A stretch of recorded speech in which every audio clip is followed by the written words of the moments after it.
महाराज अग्रसेन के चरणों में अपना प्रणाम निवेदित करता हूँ और अग्रोहा विकास ट्रस्ट के इस शानदार जानदार कार्यक्रम में आपकी जानदार उपस्थिति को प्रणाम करता हूँ।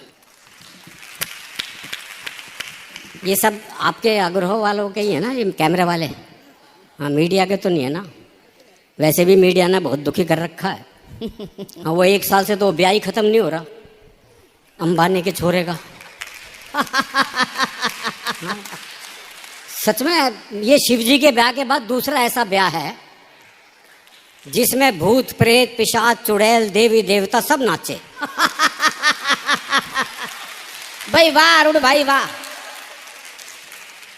खैर, आज बेटी बचाओ की बहुत चर्चा हुई। यहाँ दिल्ली के कुछ स्कूलों में तो गुरुजी क्लास में आते हैं, बोले क्लास में जितनी लड़कियां उन्हें अपनी बहन मानो, क्लास में जितनी लड़कियां उन्हें अपनी बहन मानो। वो एक हरियाणा का था, बोले मैं तो ना मानूं। बोले क्यों भाई, तू क्यों नहीं मानने का? बोले इतने भात कौन भरेगा। तो बात जायज है जी, उसकी बात जायज है।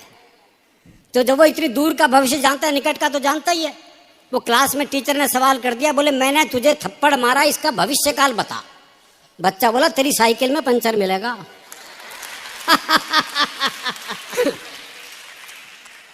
वो एक बच्चा 3 दिन तक स्कूल नहीं आया। चौथे दिन स्कूल पहुंचा तो मास्टर ने पूछा, बोले भाई 3 दिन से आया क्यों नहीं?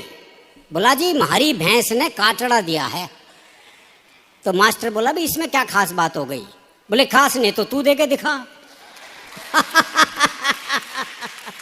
तो ये इन बच्चों का भी कोई मुकाबला नहीं है। और हरियाणा के आदमी को हादसे के लिए कहीं जाना ही नहीं पड़ता जी।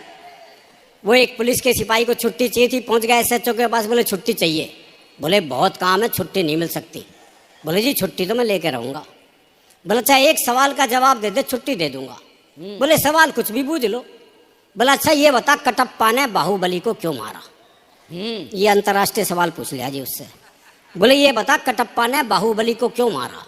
बोले हो सकता है बाहुबली ने कटप्पा को छुट्टी देने से मना कर दिया हो। भाई क्या बात है, वाह वाह अरुण भाई वाह। वो एक और को छुट्टी चाहिए थी, पहुंच गया SHO के पास, बोले छुट्टी चाहिए। बोले किस लिए चाहिए? बोले जी मेरी शादी है। अब इस पे तो कौन मना करे। बोले अच्छा कितने दिन की चाहिए? बोले तो लुगाई देखने के बाद पता चलेगा। तो हम सहज हादसे में जीने वाले लोग हैं। हमारे जज साहब चले गए, क्यों मन का साफ होता है ना हरियाणा के आदमी। वो एक मुकदमा चल रहा तो देख ताई गवाही के लिए आई। अच्छा दोनों वकील उसी के गांव के। तो पहले वकील ने पूछ लिया, बोले ताई मुझे जाना है। खूब जानू हूँ, गुलाब सिंह का छोरा है तू, 1 नंबर का झूठा, तेरी लुगाई तक तो छोड़ के चली गई थी। बेचारा वकील सन्न रह गया जी। उसने दूसरे वकील की तरफ इशारा कर दिया, और ताई से जाना है? अच्छी तरह जानू हूँ, कर्नैल काने का छोरा है यो, 1 नंबर का याश, तेरी लुगाई से भी इसका चक्कर था। भाई साहब जज ने कोर्ट स्थगित की, अपने चैम्बर में गया, दोनों वकील बुलाए। बोले खबरदार ताई से मेरे बारे में कुछ पूछ लिया तो। क्या बात है, वाह। अभी दिनेश रघुवंशी जी माँ पर इतने बढ़िया मुक्तक सुन रहे थे, पिता पर सुनाया। हमारे यहाँ ये संबंध भी हास्य रस्मी है। वो एक 22-23 साल का लड़का जी जबरदस्त बारिश में तरबतर भीगा हुआ हलवाई की दुकान पे पहुंचा। बोला 10 रुपए का दही दे दे। तो हलवाई ने पूछ लिया भाई तेरा ब्याह हो लिया? और बोले तू के सोचे इस तूफान में मेरी माँ भेजेगी मैं दही लेना? भाई वाह वाह। हाँ, वृद्धाश्रम की भी बात हुई। हाँ, हरियाणा में वृद्धाश्रम की समस्या बहुत कम मिलेगी आपको। हरियाणा में अगर बूढ़े को पता लग जाए कि बेटा मुझे वृद्धाश्रम में छोड़ के आने वाला है, तो बाप खुद बेटे को अनाथालय छोड़ आए। बोले जमा कर लो, इसने मेरा ना है यो। तो हमारा मामला बिल्कुल अलग है। एक कविता मैं भी सुनाता हूँ, फिर हरिओम पवार जी आएंगे। आ गए।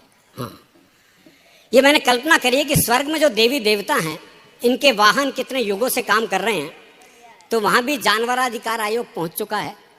तो उन्होंने बताया कि तुम इतने युगों से काम कर रहे हो, तुम्हें भी छुट्टी चाहिए। तो सब वाहन छुट्टी के लिए अप्लाई करते हैं। ब्रह्मा जी को सरपंच बना दिया गया है, तो एक एक वाहन अपने तर्क देता है कि मुझे छुट्टी क्यों चाहिए। सबसे पहले पक्षीराज गरुड़ आए। बोले विष्णु जी शिव जी से मिलने प्रतिदिन जाते हैं, उनसे बतियाते हैं, उनका तो कुछ नहीं जाता, पर शिव जी के गले में पड़े सांप देखकर मेरे मुंह में पानी भर आता है। इतने स्वस्थ, इतने लजीज, इतने पौष्टिक सांप मेरी जगह होते तो क्या करते आप? कुछ दिन मैं भरपेट सांप खाना चाहता हूं, इसलिए छुट्टियां लेकर हिंदुस्तान जाना चाहता हूं।